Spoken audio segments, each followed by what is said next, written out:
Olá, queridos, graça e paz a todos. Queria trazer um vídeo muito importante, talvez o mais importante desse canal, falar acerca de um texto que está em Mateus 18, verso de número 6 ao 7, que na minha concepção é muito mal interpretado.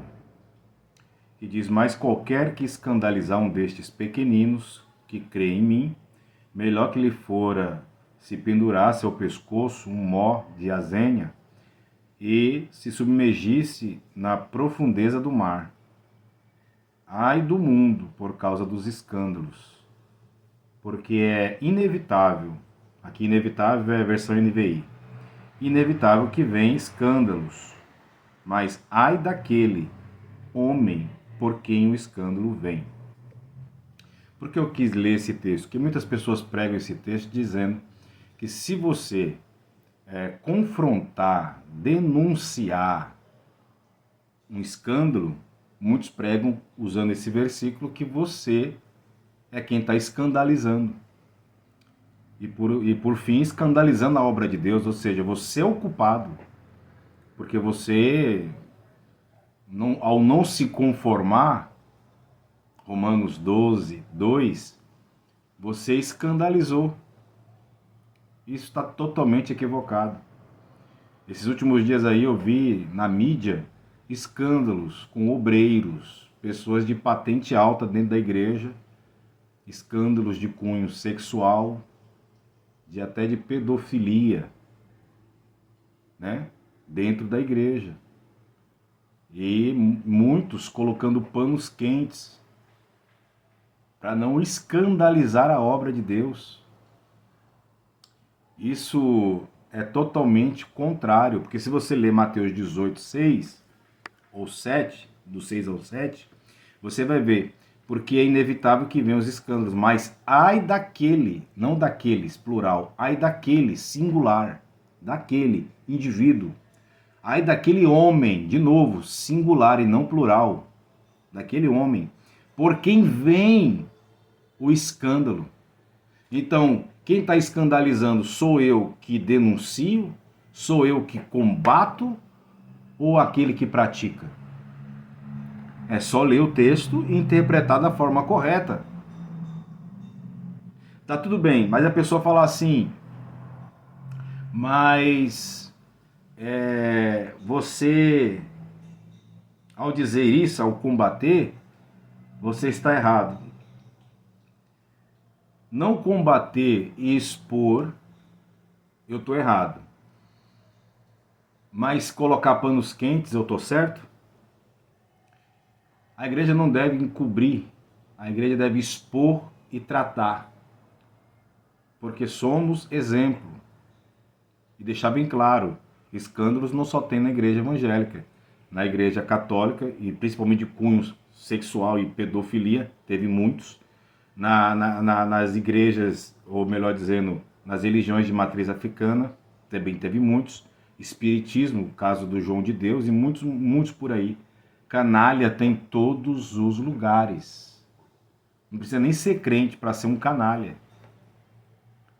Tem pai de família que abusa do próprio filho, da própria filha. E você acha que encobrir é a melhor solução? Jesus, o próprio Jesus, não aceitava encobrir. Os religiosos da sua época, ele foi e confrontou-os.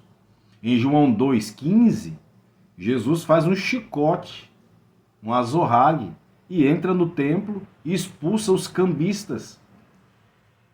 A palavra cambista ali significa negociar moeda de troca, moeda, negociar dinheiro. Os cambistas ali no templo, eles estavam, segundo João, Mateus 21 não deixa tão claro, mas João ali não está dizendo que é a cantina da igreja, o CD do pregador que depois que prega acaba o culto, ou o doce do itinerante ali que foi levar. Não, não é isso. Eles estavam negociando no templo oferta que era para Deus, que naquela época levava animais sacrificiais. E chegava na hora do culto, os animais que era para ser entregue como sacrifício, Eles estavam comercializando na hora do culto, no momento do culto. E a lei dizia que o animal tinha que ser de estimação, para que o ofertante tivesse vínculo com a oferta, para que viesse valer para Deus. Só que acontece, eles vendiam na hora, as pessoas iam para o templo sem compromisso e entregavam qualquer coisa para Deus, estavam profanando o culto.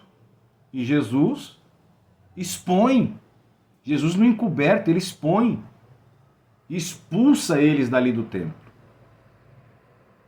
Outra coisa, se você observar, Paulo vai dizer em Tito, capítulo 1, verso 1, que o bispo, o presbítero, o obreiro, ele deve ser irrepreensível. A palavra irrepreensível aqui não quer dizer que eu, como obreiro, não devo ser repreendido. Não, não é isso. A palavra aqui que eu devo ser irrepreensível quer dizer o quê? Que eu, como obreiro, não devo dar motivos. É isso que o texto está dizendo. Não devo dar motivos. E se muitos falassem, não deve expor, eu trago mais. 2 Samuel capítulo 12, do 1 ao 22. Davi, ele peca, ele adultera com a mulher do soldado Urias. Ao adulterar, quando Urias vem, ele manda Urias levar uma carta, e na carta estava escrito, coloca Urias de linha de frente. Ele trama a morte de Urias. E ali Urias morre, só que Deus levanta o profeta Natã. Quando o profeta Natã é levantado e vai até Davi, Natã vai dizer para Davi, você deitar. Primeiro ele vem com a parábola, ele diz assim, um homem tem 100 ovelhas, o outro homem tem apenas uma ovelha, aquele homem rico que tem 100 ovelhas, aquele que é pobre que só tem uma, esse homem rico pega a única ovelha daquele homem que esse homem merece. Davi logo, ele com senso de justiça, porque todos nós temos esse senso de justiça. Quando o problema não é com a gente tem esse senso de justiça que teve Davi. Davi pega e diz assim, esse homem é digno de morte. Mas mal sabia ele que a parábola ali era para ele mesmo. O profeta vai dizer, esse homem é o Senhor. Vós se deitaste com Betseba, escondido de todo Israel. Mas eu vou levantar um de dentro da sua casa, versículo 11, que vai se deitar com as tuas mulheres e com as tuas concubinas, na luz do dia. Não é encoberto. Deus não envergonha ninguém. Explica, 2 Samuel, capítulo 12, versículo 11, explica. Ali Deus expõe, através do profeta, na luz do dia, diante de todo Israel. Você fez em oculto, Davi, porém eu vou colocar as claras. É assim que Deus trabalha. Não é botando panos quentes, querendo encobrir as coisas, não. E tem mais. No versículo 13, Deus perdoou Davi. Mas no versículo 14, Deus vai falar para Davi assim: por ter insultado a Deus.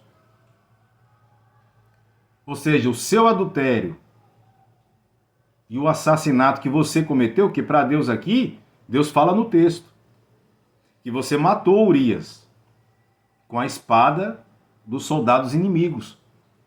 Porque você tramou a morte, você matou. Para Deus você matou. Então esse assassinato que você cometeu e esse adultério foi um insulto para Deus.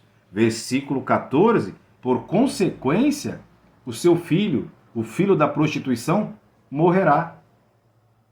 Davi vai para o jejum, para a oração, mas não tem jeito. Mesmo que Deus o perdoou, existem as consequências dos nossos pecados. Para Deus não tem esse negócio de encobrir, de passar pano, não. Porque quanto mais você encobre, quanto mais você passa pano, você vai fazer que essas pessoas cometam mais e mais escândalos. Vamos ler, 1 Coríntios 5, verso 1 diz, fala-se muito, Paulo dizendo, a igreja de Corinto, fala-se muito por toda parte da imoralidade sexual tolerada do vosso meio, tão má que nem sequer entre os ímpios, os gentios, se encontra um homem na vossa congregação, é Paulo denunciando, está a viver em pecado com a mulher do próprio pai. Você percebe o começo do versículo dizendo, toda parte estão comentando que há imoralidade sexual tolerada. Esse tolerada aqui cai por cima daqueles que estão na direção da igreja. Paulo está dizendo que tolerar o pecado é errado. Automaticamente você faz parte com o pecador. Vocês estão tolerando. Em outras palavras, não tolere. Efésios 5:11, não participem das obras infrutíferas das trevas, antes a exponham à luz. Ou seja, vocês não devem participar e ter mais. Se tem, expõe.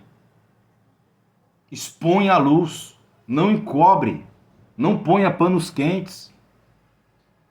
Aí eu fico com a palavra ou fico com esses pregadores dizendo que não deve denunciar? Eu vi aí a menina de 5 anos. Um pastor aí dos Estados Unidos aí abusou. Aí outro pastor famoso foi defender. O áudio dele saiu publicaram o áudio dele. Dizendo que, pelo que ele ficou sabendo, porque ele era amigo do pai desse pastor abusador, ele dizendo porque não teve penetração, não foi estupro. No máximo ali, o órgão genital do homem na boca da menina de 5 anos. Ou a língua do homem na boca da menina. Irmãos, a que ponto estamos chegando? Ao passar de pano. Dizendo que não é estupro. Então quer dizer que se eu sair na rua, encontrar uma mulher e pegar ela à força e colocar a minha língua na boca dela, não sou considerado um estuprador? Porque não teve penetração? A que ponto vamos chegar? Tolerando, temos que expor. Por que eu estou fazendo esse vídeo? Eu já sofri abuso. Quando eu digo abuso, não é só abuso sexual. É abuso psicológico, abuso físico. E quantas pessoas que estão assistindo esse vídeo aqui, que vão assistir esse vídeo, não sofrem abuso dentro das suas casas? E é difícil para o abusador expor. Por quê? Porque o abusador se sente envergonhado. Uma menina, uma moça que é violentada, ela se sente envergonhada. E muitas das vezes com medo de expor. Porque a maioria das vezes, uma moça que é abusada, quando ela vai expor, os próprios da família não acreditam nela. Assim também menino e por aí vai. Então temos que expor. Esse é o nosso papel. Porque se preocupam com um obreiro, com um homem de Deus ali que errou. Todos nós podemos errar, mas não devemos passar pano. E aquele que foi violentado, aquela família que foi destruída, como é que fica? Como é que fica essa situação? Esse caso aí que eu estou falando desse pastor abusador aí, já é um caso um pouco mais antigo. Mas recentemente teve outros. E por aí vai. Um pastor famoso aí, que foi pego aí no seu computador aí, foi pego em flagrante. Com vídeos, vídeos pornográficos de criança, de adolescentes. Ele foi pego um dia antes ele estava pregando numa santa ceia, numa igreja grande em Alagoas. Conhecidíssimo por ter o seu canal no YouTube com 500 mil de seguidores. Um cara que é professor de escola bíblica. E aí? Até quando vamos passar pano? Temos que expor.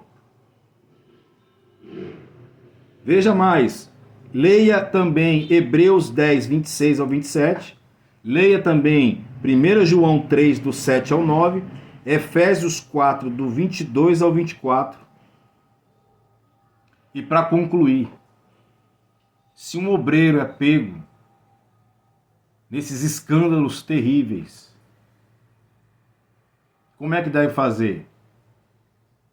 Tratá-lo. Mas primeiro trata aquele que foi abusado. Todos nós somos dignos de nos arrepender e sermos tratados. Mas o que a Bíblia diz? Devolve o cargo de pastor? Ele volta para suas funções ministeriais? Eu digo que não. Dependendo da situação, não dá. Pedofilia. E outros casos por aí. Assassinato. E por aí vai. Base bíblica, o próprio Davi, 1 Crônicas 22, do 1 ao 19. Depois de tudo isso que Davi passou, Davi quis construir. Ele se arrependeu, voltou a buscar a Deus e tudo mais. Ele quis construir um templo para Deus. Aí Deus não deixou. Deus falou para Davi, nas suas mãos tem sangue. Então passou para o filho de Davi, para Salomão. E não deixou Davi. Porque as mãos falam de serviço. Quando eu e você for se apresentar diante de Deus, Deus não vai olhar para o coração. Deus vai olhar para as mãos. O que é que tem nas suas mãos? Mão fala de serviço. Mão fala de obras. Não só as obras boas que fazemos e apresentamos, mas as obras que nós fazemos em oculto. Deus perdoou, Davi se arrependeu, glória a Deus. Ele colheu os frutos do seu pecado. Mas diante de Deus, quando Deus olha para Davi, Deus vê sangue nas mãos de Davi. O sangue de Urias estava ali. Aí Deus falou assim, para esse trabalho de fazer a minha casa, a casa de Deus, trabalhar com a obra de Deus, não dá. Eu vou entregar para Salomão. Então eu quero deixar aqui, o vídeo já está bem extensivo, procurei ser bem resumido, o que eu acho sobre expor. Temos que expor, combater, para que os escândalos não venham ser maior do que a obra de Deus. Ah, mas o que vão falar da obra de Deus? Vão falar que tem homens de Deus que não aceita, que não tolera Jezabel, que não tolera pecado dentro da igreja. É isso que eles vão dizer. Amém? Que Deus abençoe. Fique com essa palavra em nome de Jesus.